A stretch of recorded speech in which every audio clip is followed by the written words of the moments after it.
오늘 본문은 다윗의 시편이라고 얘기를 할 수 있죠. 주로 언제 이 노래를 했냐면 성전에 올라가면서 이 노래를 불렀다라고 얘기를 합니다.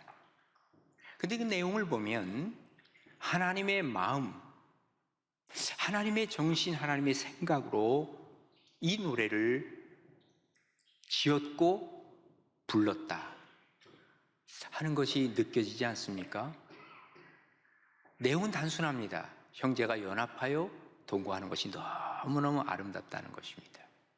하나님의 이 마음과 생각대로 움직여질 때 하나님은 흐뭇해 하시고 감동을 받으시고, 그리고 이 흐뭇한 감동을 우리에게 전달해 주셨을 때 우리에게도 흐뭇한 감동이 우리에게 다가오는 거죠. 이게 바로 뭐예요? 한마디로 얘기하면 이게 복이지요. 이게 행복이지요. 오늘 하나님께서 받으실 만한 흐뭇한 감동이 무엇인가? 말씀을 통해서 보면서 우리가 은혜를 나누려고 하는데, 첫째로는 형제의 연합이라고 하는 것, 이게 바로 하나님께서 받으시는 감동입니다. 그래서 1절에 뭐라고 표현합니까? 형제가 연합하여 동거함이 어찌 그리 선하고 아름다운고 그랬습니다. 동거한다 그러니까 오해하지 마십시오. 결혼 안 하고 그냥 사는 것이 동거다, 여기서 그 얘기 아닙니다. 함께 사는 거예요. Live together in unity. 연합하여 함께 사는 것, 이게 너무너무 아름답다는 것이죠. 그래서 다윗은 사실은 오랫동안 피난 생활하지 않았습니까? 그러면서 12지파가 이제 하나가 되어서 성전에 올라가면서 하나님께 영광 돌리고 찬양을 할 때 이 기쁨과 감격, 하나님께서 이것을 얼마나 기뻐하실까, 또 자기 자신도 이런 감동을 받으면서 이 노래를 불렀다는 것은 정말로 감격스러운 그 마음을 우리에게 전달해주고 있는 것입니다. 나중에 바벨론 포로로 끌려갔을 때 그들이 성전에 올라가고 싶어도 올라가지 못하는 그때에 이 노래를 불렀다고 한다면 얼마나 이 노래가 애절했을까 하는 생각도 듭니다. 또 바벨론 포로 이후에 귀환해가지고 이 노래를 불렀을 때는 또 다른 감격이 그 속에 있었을 것이다 하는 얘기입니다. 하나님은 우리 인간을 만들면서 돕는 배필로 인간을 만드셨죠. 그래서 우리가 서로 연합하여 사는 것을 하나님은 참 아름답게 보시는 것입니다. 그런데 우리 인간 속에 이 연합하지 못하고 함께 기쁨을 나누지 못하는 이유를 들여다보면 그 밑바닥에 뭐가 있느냐면 욕심이라고 하는 것이 있습니다. 누군가의 욕심이 그 속에 들어가기 시작하면 이 욕심이 점점점 자라서 뭐가 되죠? 욕심이 잉태한 즉 죄가 되고, 죄가 점점 장성한 즉 사망에 이르는 것처럼 욕심 때문에 연합하는 것이 하나 되지 못하는 경우들이 너무도 많다 그 말이에요. 이게 어디까지 찾아 들어옵니까? 교회까지 찾아 들어옵니다. 그래서 교회도 연합하지 못하는 교회들이 얼마나 많이 있는가 그 얘기입니다. 그래서 하나님께서는 교회가 하나 되기 위해서 뭐를 주셨어요? 성령을 주셨어요. 성령께서 역사하시고 성령께서 우리에게 다가오시면 하나 되고 연합되는 역사들을 하나님이 만들어 가시는 것을 우리에게 알려주고 있는 것이죠. 그래서 사도행전에 처음에 하나님의 연합하는 것, 성령의 역사를 이렇게 기록합니다. 사도행전 2장 44절에 보면 믿는 사람이 다 함께 있어서 뭐예요? 함께 동거하는 거예요. 연합하여서 모든 물건을 서로 막 통용을 하는 거예요. 내 건 있고 없어 함께 통용하는 겁니다. 그리고 재산과 소유를 다 팔아서 각 사람 필요에 따라 나눠주기도 하고요, 날마다 마음을 같이하여 같이 연합하여 동거하여 성전에 모이기를 힘쓰고요, 그 다음에 집에서 떡을 떼면서 기쁨과 순전한 마음으로 음식을 먹고 하나님을 찬미하며 또 온 백성에게 칭송을 받으며 주께서는 구원받는 사람의 수를 날마다 더하게 하셨다라고 표현하고 있는 것입니다. 이게 바로 성령의 역사, 연합하여 동거하는데 하나님이 감동을 받고 나니까 성령을 부어주시고, 이것을 또한 우리도 감동으로 받고 나니까 흐뭇한 날들이, 흐뭇한 공동체가 이어져 가는 것을 우리에게 알려주고 있는 것이죠. 우리가 연합하기 위해서는요, 다른 거 없습니다. 큰 사람이 작은 사람에게 맞추어 줄 때 연합이 가능한 겁니다. 큰 사람이 야 너 나 따라와 하면서 작은 사람에게 큰 사람을 맞춰달라고 하면 연합은 되기가 어렵습니다. 이것은 그때 행복하지 못합니다. 엄마가 아빠가 걸어가면서 아이의 손을 붙잡고 가는데 아이는 빨리 걷지 못합니다. 근데 아빠의 걸음으로 막 하면서 야 빨리 와, 왜 이렇게 못 걸어 하면 여기에 행복이 깨지는 것이죠. 여기 연합하는 게 깨지는 것이죠. 어떻게 하면 될까요? 어른이 아이의 보폭을 맞춰가야죠. 그래서 탈무드에 보면 이런 얘기가 나옵니다.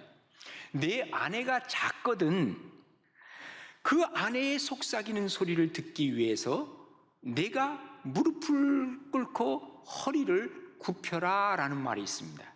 성경에도 그렇게 얘기를 합니다. 고린도전서 8장 9절에 보면 그런즉 너희의 자유가, 하나님이 우리에게 주신 자유가 있어요.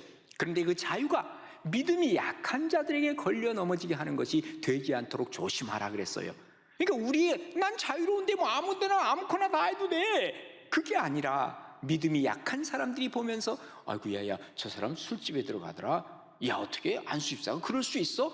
그 믿음 약한 사람들이 걸려 넘어지게 된다 그 말이에요. 그러면 눈높이를 그 사람에게 좀 맞춰주라고 말이에요. 그래서 우리가 교회의 덕이 되는 것과 덕이 되지 않는 것을 여기서 얘기하고 있는 것이지요. 데살로니가전서 5장 14절에도 이런 내용이 나옵니다.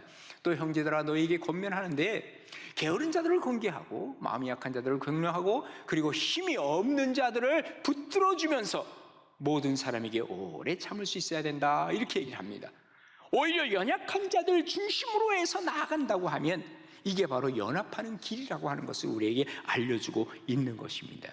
사실 따지고 보면 혼자 살면 편하긴 하죠. 그죠? 혼자 있으면 편합니다. 다른 사람이 있으면 한 마리도 신경 쓰이는 것이 많습니다. 그런데 혼자 살면 그만큼 나의 사회성이 좁아질 뿐만 아니라 내가 다른 사람에 대한 이해력도 떨어질 뿐만 아니라 이게 세계관이 좁아질 수밖에 없다는 것입니다. 성경에도 뭐라고 얘기하냐면 잠언서 14장 4절에 보면 소가 없으면요 구유는 깨끗하대요. 그렇죠, 당연히 소가 없는데. 그러나 소의 힘으로 얻는 것이 많으니라 그랬어요. 소와의 관계를 맺고 그 소가 나에게 주는 것도 많고 그것을 통해서 내가 인생을 알 수도 있고 다른 사람이 우리에게 함께 있을 때 느끼는 하나님께서 주시는 이 감동은 나를 통해서가 아닌 아무개를 통해서 올 수 있다는 것이죠. 하나님은 그래서 형제가 연합하여 동거하는 것이 얼마나 좋은 건지 너희들이 알아야 한다, 내가 그것을 흐뭇하게 생각한다 라는 얘기를 하고 있는 것입니다. 그 유명한 구절이죠. 전도서 4장 9절에 보면 이렇게 기록을 하고 있습니다. 두 사람이 한 사람보다 훨씬 낫대요. 그들이 수고함으로 좋은 상을 얻을 것이라 그랬습니다. 혹시 그들이 넘어지면 하나가 그 동물을 붙들어 일으키려니와 홀로 있어 넘어지면 붙들어 일으킬 자가 없는 자에게는 화가 있으리라. 또 두 사람이 함께 누우면 따뜻하대요. 그러나 한 사람이면 어떻게 따뜻하겠느냐? 한 사람이면 패하겠거냐? 두 사람이면 맞설 수 있나니 세 겹절은 쉽게 끊어지지 아니하느니라 그랬습니다. 오죽하면 하나님이 천지를 창조하실 때 첫날 창조하시고 보기에 좋았더라, 둘째 날 보기에 좋았더라, 셋째 날 보기 좋았더라, 다 좋았대. 그런데 인간을 창조하시고 나서 하나님이 야 아담 혼자 있는 거 보기 좋지 않은데? 첫 번째로 창조한 것 중에서 하나님 보기 안 좋으신 게 바로 뭐냐 하면 사람이 혼자 있는 거예요. 독초하는 것이 안 좋았어요. 그래서 아담의 갈비뼈를 빼서 거기에 하와를 만드셔서 연합하여 동거한다고 하는 것, 하나님이 감동을 받으시고 그리고 뿐만 아니라 이 감동이 우리 가운데도 전달되고 이게 흐뭇한 이 공동체를 만들어가는 것이죠. 자, 어제부터 시작을 해서 명절이 시작됐습니다. 여러분 어쩌면 우리 친척들을 만나려고 할 것입니다. 어떤 사람은 만나기 아주 싫은데 어쩔 수 없이 만납니다. 내 신앙의 정도를 한번 여러분이 평가해 보시기 바랍니다. 작년에는 그렇게 만나기 싫은 그 친척, 그런데 올해는 만나는데 별로 그렇게 갈등이 없어? 그렇다면 여러분은 그만큼 신앙이 성숙해 가는 것입니다. 그전엔 그렇게 싫던 사람이 이제는 만나니까 좋아, 괜찮아, 점점 좋아져. 여러분의 신앙은 점점점 커가는 겁니다. 이 마음의 평안을 다른 사람과 나누고 누릴 수 있을 때 이것이 바로 내 신앙의 성장이요 성숙이라고 얘기를 할 수 있는 것이고, 이런 감동을 통해서 하나님께는 또 감동을 더 드릴 수 있고 우리에게 또 큰 감동이 오기 시작하고, 그때 진정한 기쁨, 그리고 이 그리스도인의 사는 모습이 이런 거구나 하는 것을 느끼게 되는 거죠. 신앙의 성숙입니다. 이런 은혜가 우리 가운데 넘쳐서 하나님의 흐뭇한 감동이 하나님에게 다 전달되고 우리에게 또 다가오고, 그러 말미암아 하늘의 신령한 복이 여러분에게 넘치는 복된 삶을 우리 가나안의 모든 식구들이 살아갈 수 있게 되기를 주님의 이름으로 축복합니다. 그 다음에 두 번째로는 나눔의 감동이 있어야 합니다. 오늘 본문 2절에 보시면 머리에 있는 보배로운 기름이 수염 곧 아론의 수염에 흘러서 그의 옷깃까지 내린 것 같다 그랬습니다. 자, 연합을 보신 우리 하나님께서 아론의 제사장을 등장시킵니다. 아론의 그러니까 제사장 아론을 세우듯이 하나님께서는 뭐를 부어주세요? 머리에다 아론의 기름을 부어서 이 기름이 쭉 흘러내리는 것처럼 왕 같은 제사장을 세워주시겠다는 거예요. 하나님이 흐뭇한 이 감동을 받으시고 나서, 그리고 나서 우리에게 주시는 건 뭐예요? 기름을 부어주시더라고 말이에요. 이 기름이 뭡니까? 성령의 상징입니다. 하나님이 우리에게 성령을 주시기 시작합니다. 그때부터 내 인생은 달라지기 시작하는 겁니다. 이 기름이 머리에서 흘러서 어디로 갑니까? 이 견대에 뭐가 있어요? 보석이 있어요. 몇 가지가? 6가지 6개? 그러면 12개의 보석이 있어요. 그 보석 하나하나의 이름이 있어요. 뭐예요? 바로 12지파의 이름이 있습니다.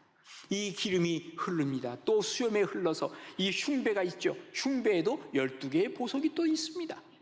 여기에 바로 기름이 다 흠뻑 적시게 됩니다. 12지파 모두가 연합하는 이 아름다운 모습들, 하나님이 기름 부으실 때 일어나는 일들이요, 또 하나님께서 즐거워하는 일이라는 것을 우리에게 보여주고 있습니다. 오늘 우리가 예배드립니다. 하나님 앞에 한 마음으로 기도합니다. 하나님 앞에 한 마음으로 찬송했습니다. 예배를 드립니다. 이게 바로 연합하여 동거하는 모습입니다. 하나님이 기뻐하십니다. 이게 바로 하나님께서 흐뭇한 감동을 받으시고 우리에게 주시는 건 뭡니까? 하나님께서 바로 아론의 머리에 기름을 부으듯이 우리 모두에게 기름을 부어주시면서 기름으로 흠뻑 적시게 만드는 거예요. 이게 바로 축복이 아니고 뭡니까? 이게 그리스도인이 사는 모습이 아니고 뭡니까? 이게 하나님이 주시는 놀라운 은혜라는 것을 우리에게 알려주고 있는 것입니다. 아론이 누굽니까? 아론은 특별히 선택받은 제사장이요, 그리고 모세의 형 아닙니까?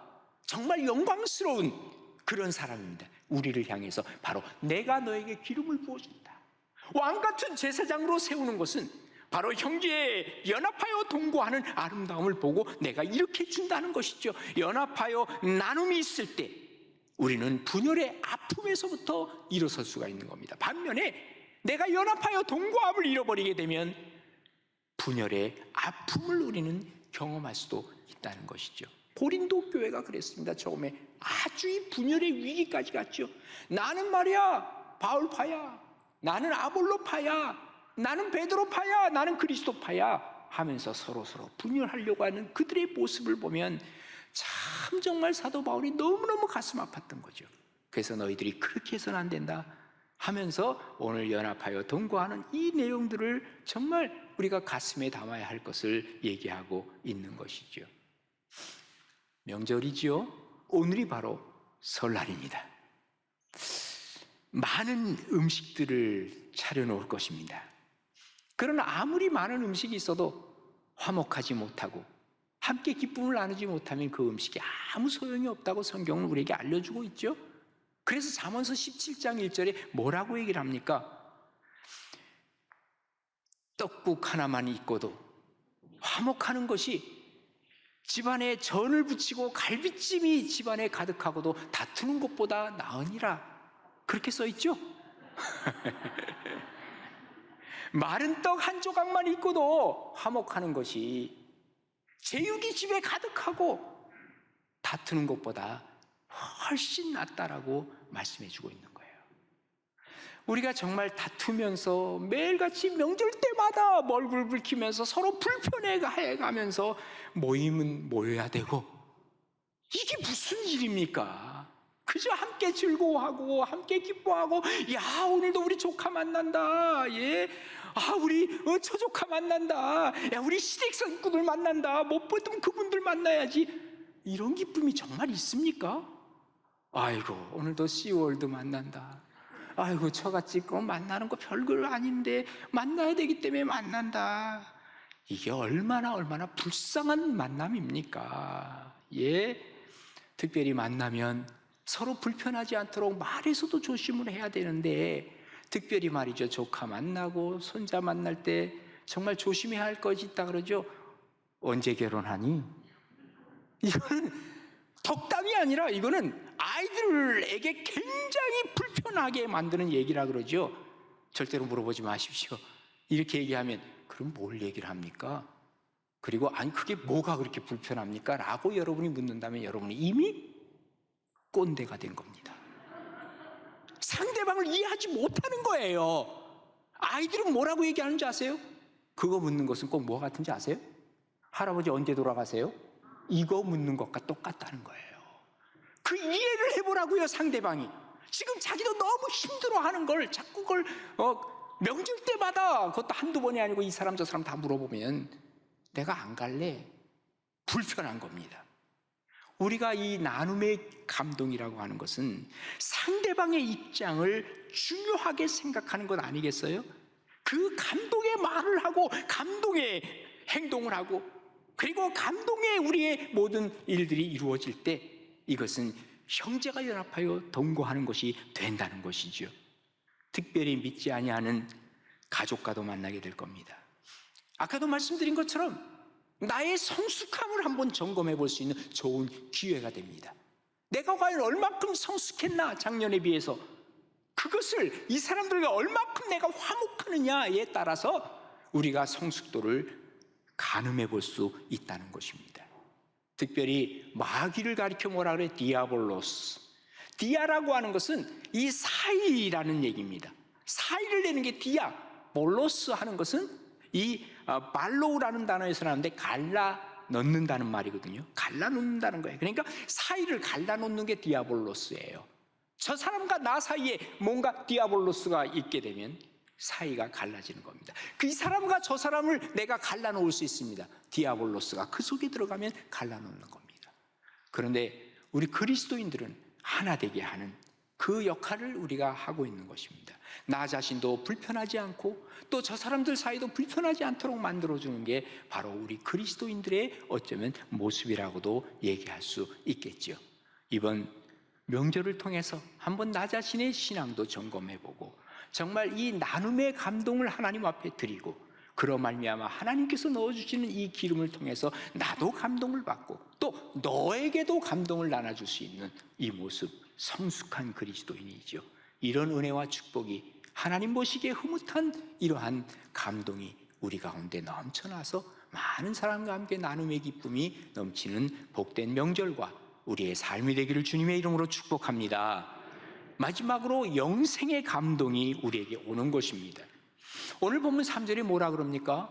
헐몬의 이슬이 시온의 산들에 내린 같도다. 거기서 여호와께서 복을 명하셨나니 곧 영생이로다 그랬습니다.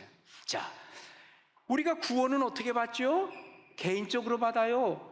내 아내가 신앙생활 잘한다고 해서 내가 구원받는 거 아니에요. 우리 아버지가 믿음 좋다고 해서 내가 구원받는 거 아니에요. 나와 하나님과 1대1의 관계에서 구원을 받습니다. 그런데 구원을 받고 나면 그 다음에 누려야 할 것이 있습니다. 구원받음의 영생의 기쁨을 누리는 거예요. 어떻게 이것을 누리느냐? 혼자서는 절대로 못 누립니다. 이게 바로 나눔을 통해서 성도의 교제를 통해서 누리는 거예요. 그러니까 신앙의 씨앗이 바로 구원이라고 한다면 신앙의 꽃이라고 하면 그게 뭘까요? 이게 성도의 교제라고 얘기를 할 수 있습니다. 과연 우리의 꽃이 얼마나 아름답게 펴 있는가? 하나님이 기뻐하시고 정말 하나님이 감동을 받을 만한 이 영생의 누림을 우리가 갖고 있는가? 신앙의 성장은 그러기에 관계성의 성장이에요.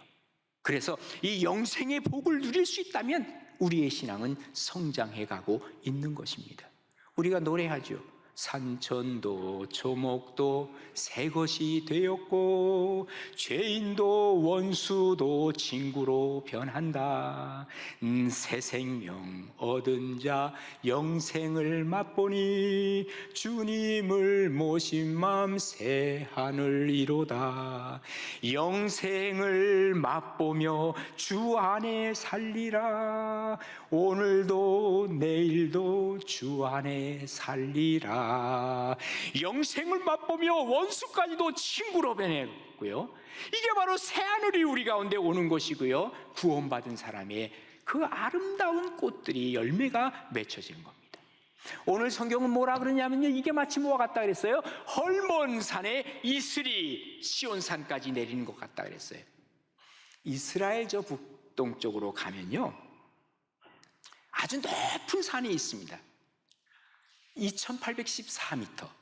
백두산이 얼마죠? 2744죠? 백두산보다도 더 높은 산이 이스라엘의 헐몬산입니다. 근데 어쨌든 간에 그곳에서 그 비가 내리는데, 비는 1년의 강수량이 한 1500mm 정도가 된다 그래요. 그러니까 이 산꼭대기는 거의 만년선일입니다. 그리고 여름이 되면 그 물이 쫙 흘러 내려오는데요, 그 밑으로 오면 얼마나 멋있는지 몰라요. 폭포도 여러 가지인데 마니아스 폭포 같은 건 아주 유명한 폭포죠. 그리고 여기 이 내려오면서 그 물을 그냥 마실 정도로, 왜냐하면 거기 이슬이 내리는 것처럼 아주 신선한 물이 깨끗해요. 물도 맑아요. 여기가 이스라엘이 맞나 할 정도예요. 그런데 왜 이러냐면, 여기 지중해에서 따뜻한 바람이 불잖아요. 여기는 지금 찬 바람이 있어가지고 이 밤이 되면요, 이게 다 뭘로 바뀌면 이슬로 바뀝니다. 우리나라에서 내리는 이슬 그 정도가 아닙니다. 그냥 이슬이 비 오듯이 쫙 내려서 그다음에 천 같은 거 하나 두면 짜야 돼. 짜면 물이 쭉 흐를 정도로 그런 이슬입니다.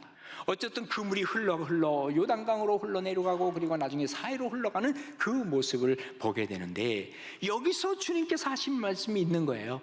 이 축복의 흐름이 어디까지 가느냐? 저 시온산에까지 이르게 된다. 아까 뭐라 그랬습니까? 아론의 수염에서 흘러서 모든 백성들이 물을 흘리는 것처럼, 지금 하나님께서 이 흐뭇한 감동을 받으시니까 그 다음에 저 헐몬에 물이 쭉 내려와서 시온산의 모든 것을 적시는 것처럼, 한마디로 말해서 은혜 받았어?